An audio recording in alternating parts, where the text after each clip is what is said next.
Sunday morning, May 7th, 1944. Dearest Kitty, Father and I had a long talk yesterday afternoon. I cried my eyes out, and he cried too. Do you know what he said to me, Kitty? I've received many letters in my lifetime, but none as hurtful as this.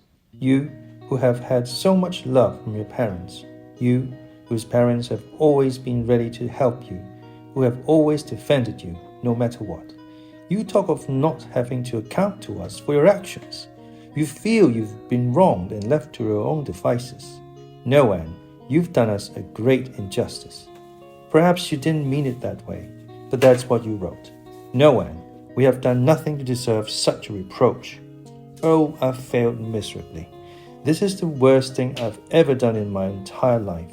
I used my tears to show off, to make myself seem important so he'd respect me. I've certainly had my share of unhappiness, and everything I said about Mother is true. But to accuse Pim, who's so good and who's done everything for me, no, that was too cruel for words. It's good that somebody has finally cut me down to size, has broken my pride because I've been far too smug. Not everything Mistress Anne does is good. Anyone who deliberately causes such pain to someone they say they love is despicable, the lowest of the low. What I'm most ashamed of is the way Father has forgiven me. He said he's going to throw the letter in the stove, and he's being so nice to me now, as if he were the one who'd done something wrong. Well, Anne, you still have a lot to learn. It's time you made a beginning, instead of looking down at others and always giving them the blame. I've known a lot of sorrow, but who hasn't at my age? I've been putting on an act, but was hardly even aware of it. I've felt lonely, but never desperate. Not like Father, who once ran out into the street like a knife so he could put an end to it all. I've never gone that far. I should be deeply ashamed of myself, and I am. What's done can't be undone, but at least you can keep it from happening again. I'd like to start all over, and that shouldn't be difficult, now that I have Peter. With him supporting me, I know I can do it. I'm not alone anymore. He loves me, I love him. I have my books, my writing, and my diary. I'm not all that ugly, or that stupid. I have a sunny disposition, and I want to develop a good character. Yes, Anne, you knew full well that your letter was unkind and untrue, but you were actually proud of it. I'll take Father as my example once again, and I will improve myself. Yours, Anne Frank. Monday, 8th of May, 1944. Dearest Kitty, have I ever told you anything about my family? I don't think I have, so let me begin. Father was born in Frankfurt am Main to very wealthy parents. Michael Frank owned a bank and became a millionaire, and Alice Stern's parents were prominent and well-to-do. Michael Frank didn't start out rich. He was a self-made man. In his youth, Father led the life of a rich man's son. Parties every week, balls, banquets, beautiful girls, waltzing dinners, a huge house, etc. After Grandpa died, most of the money was lost. And after the Great War and inflation, there was nothing left at all. Up until the war, there were still quite a few rich relatives, so Father was extremely well-bred, and he had to laugh yesterday because for the first time in his 55 years, he scraped out the frying pan at the table. Mother's family wasn't as wealthy, but still fairly well off, and we've listened open-mouthed to stories of private balls, dinners, and engagement parties with 250 guests. We are far from rich now, but I've pinned all my hopes on after the war. I can assure you, I'm not so set on a bourgeois life as Mother and Margaret. I'd like to spend a year in Paris and London learning the languages and studying art history. Compare that with Margaret, who wants to nurse newborns in Palestine. I still have visions of gorgeous dresses and fascinating people.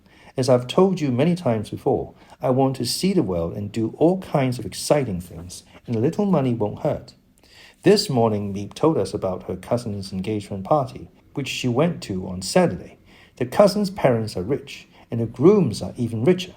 Meep made our mouths water telling us about the food that was served. Vegetable soup with meatballs, cheese rolls with sliced meat, hors d'oeuvres made with eggs and roast beef, rolls with cheese, genoise, wine and cigarettes, and you could eat as much as you wanted. Meep drank 10 schnapps and smoked 3 cigarettes. Could this be your temperance advocate? If Meep drank all those, I wonder how many her spouse managed to toss down. Everyone at the party was a little tipsy, of course. There were also 2 officers from the homicide squad who took photographs of the wedding couple. You can see we're never far from Miep's thoughts, since she promptly noted their names and addresses in case anything should happen and we needed contacts with good touch people. Our mouths were watering so much. We, who had had nothing but 2 spoonfuls of hot cereal for breakfast and were absolutely famished. We, who get nothing but half-cooked spinach and rotten potatoes day after day. We, who fill our empty stomachs with nothing but boiled lettuce, raw lettuce, spinach, and more spinach. Maybe we'll end up being as strong as Popeye, though up to now I've seen no sign of it. If Miep had taken us along to the party, there wouldn't have been any rolls left over for the other guests. If we'd been there, we'd have snatched up everything in sight, including the furniture. I tell you, we were practically pulling the words right out of her mouth. We were gathered around her as if we'd never in all our lives heard of delicious food or elegant people. And these are the granddaughters of the distinguished millionaire. The world is a crazy place. Yours, Anne Frank. Tuesday, May 9th, 1944. Dearest Kitty, I've finished my story about Alan, the fairy. I've copied it out on nice note paper, decorated it with red ink and sewn the pages together. The whole thing looks quite pretty, but I don't know if it's enough of a birthday present. Margaret and Mother have both written poems. Mr. Kugler came upstairs this afternoon with the news that starting Monday, Mrs. Brooks would like to spend 2 hours in the office every afternoon. Just imagine. The office staff won't be able to come upstairs, the potatoes can't be delivered, Beb won't get her dinner, we can't go to the bathroom, we won't be able to move, and all sorts of other inconveniences. We proposed a variety of ways to get rid of her. Mr. Van Daan thought a good laxative in her coffee might do the trick. No, Mr. Clayman answered, please don't, or we'll never get her off the can. A roar of laughter. The can? Mrs. Vandy asked. What does that mean? An explanation was given. Is it all right to use that word? She asked in perfect innocence. Just imagine, Bab giggled. There you are shopping at the Bijenkorf and you ask the way to the can. They wouldn't even know what you're talking about. Dusso now sits on the can, to borrow the expression, every day at 12:30 on the dot. This afternoon I boldly took a piece of pink paper and wrote, Mr. Dusso's toilet timetable, mornings from 7:15 to 7:30 a.m., afternoon after 1 p.m., otherwise only as needed. I tacked this to the green bathroom door while he was still inside. I might well have added, transgressors will be subject to confinement, because our bathroom can be locked from both the inside and the outside. Mr. Van Daan's latest joke. After a Bible lesson about Adam and Eve, a 13-year-old boy asked his father, Tell me, father, how did I get born? Well, the father replied, the stork plucked you out of the ocean, set you down in mother's bed and bit her in the leg, hard. It bled so much she had to stay in bed for a week. Not fully satisfied, the boy went to his mother. Tell me, mother, he asked, how did you get born and how did I get born? His mother told him the very same story. Finally, hoping to hear the fine points, he went to his grandfather. Tell me, grandfather, he said, how did you get born and how did your daughter get born? And for the third time he was told exactly the same story. That night he wrote in his diary, After careful inquiry, I must conclude that there has been no sexual intercourse in our family for the last 3 generations. I still have work to do. It's already 3 o'clock. Yours, Anne Frank. P.S. Since I think I've mentioned the new cleaning lady, I just want to note that she's married, 60 years old and hard of hearing. Very convenient, in view of all the noise that 8 people in hiding are capable of making. Oh, kid, it's such lovely weather. If only I could go outside. Wednesday, May 10th, 1944. Dearest Kitty, we were sitting in the attic yesterday afternoon working on our French when suddenly I heard the splatter of water behind me. I asked Peter what it might be. Without pausing to reply, he dashed up to the loft, scene of the disaster, and shoved Moshi, who was squatting beside her soggy litter box, back to the right place.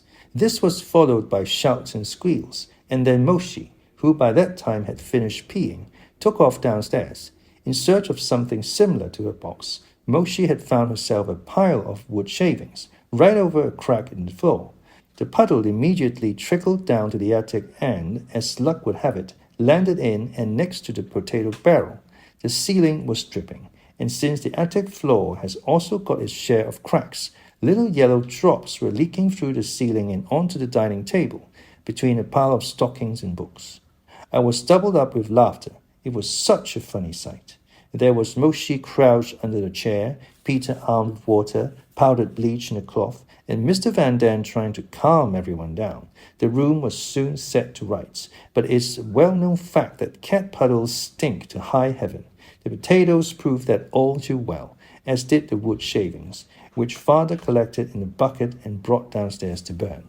Poor Moshi, how were you to know it's impossible to get peats for your box? Anne. Thursday, May 11th, 1944. Dearest Kitty, a new sketch to make you laugh. Peter's hair had to be cut, and as usual his mother was to be the hairdresser.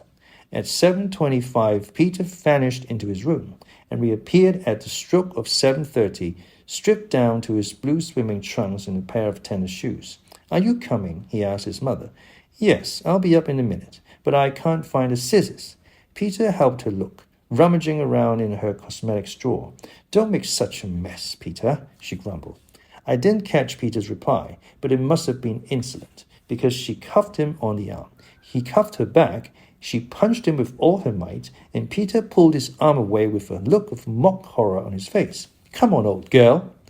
Mrs. Vandy stayed put.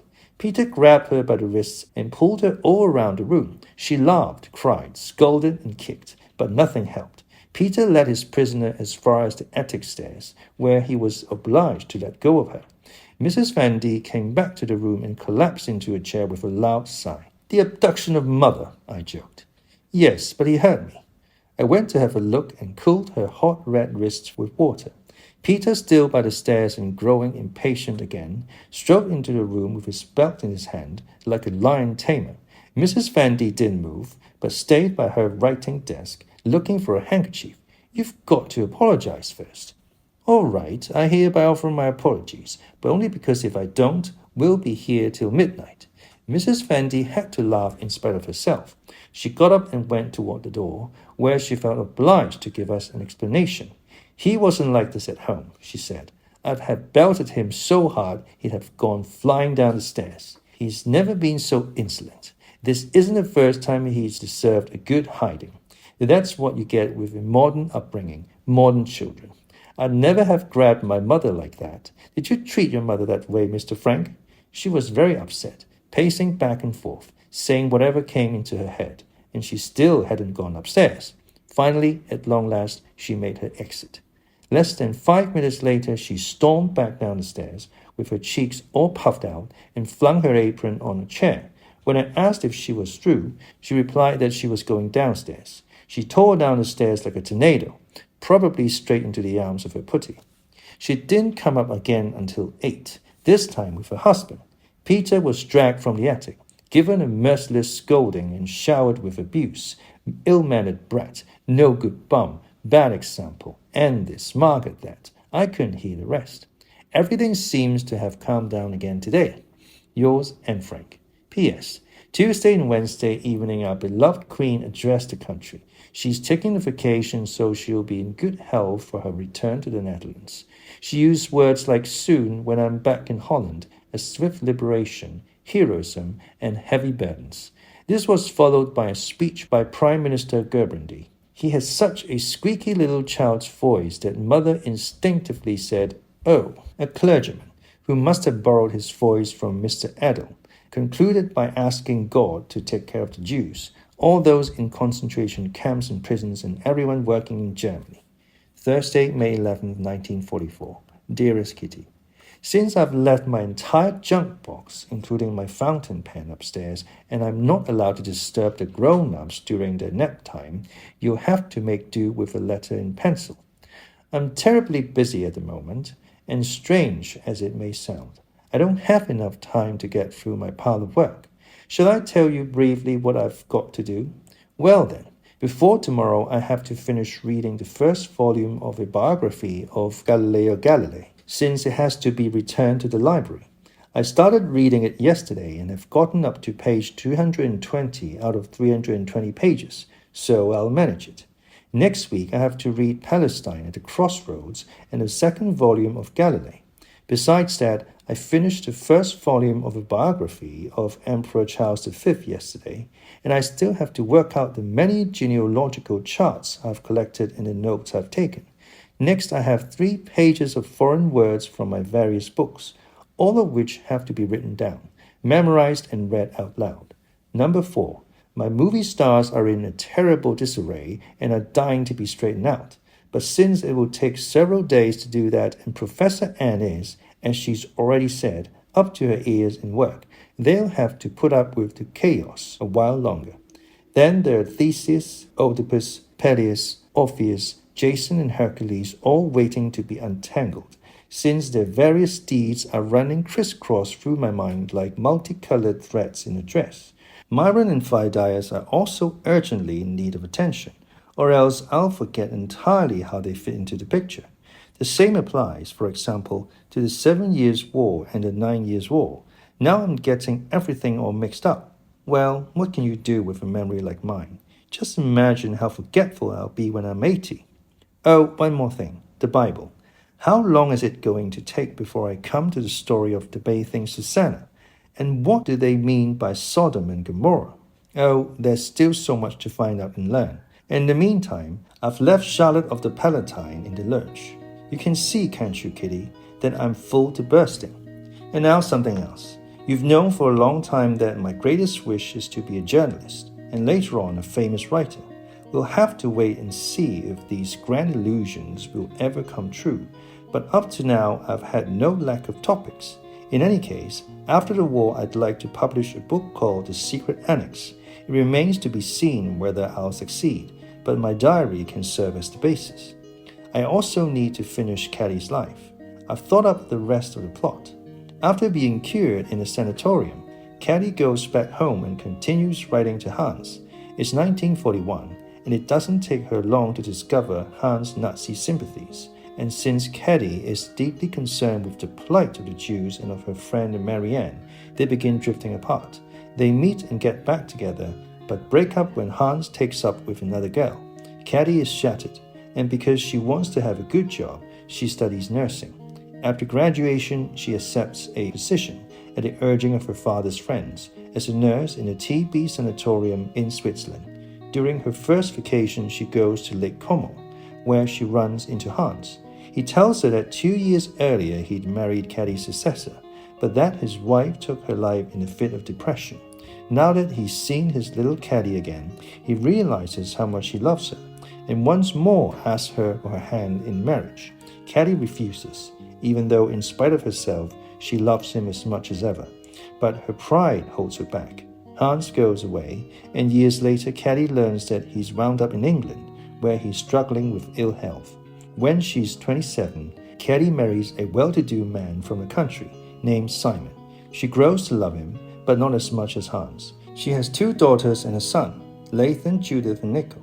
She and Simon are happy together, but Hans is always in the back of her mind until one night she dreams of him and says farewell.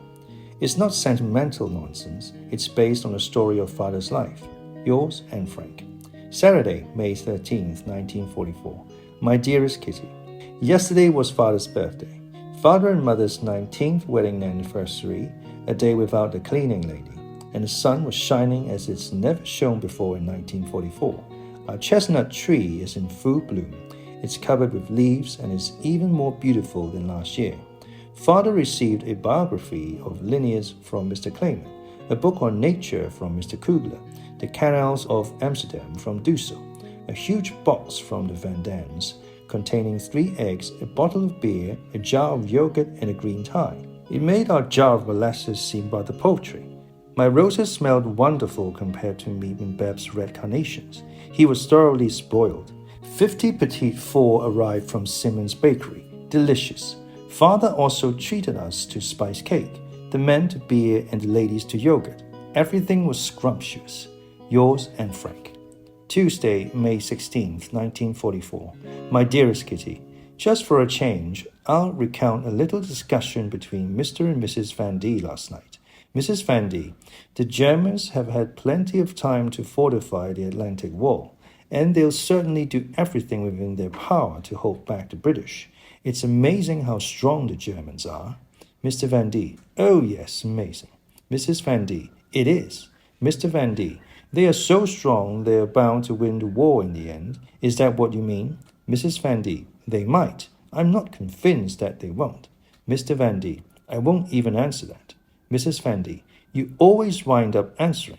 You let yourself get carried away every single time. Mr. Van D. No, I don't. I always keep my answers to the bare minimum.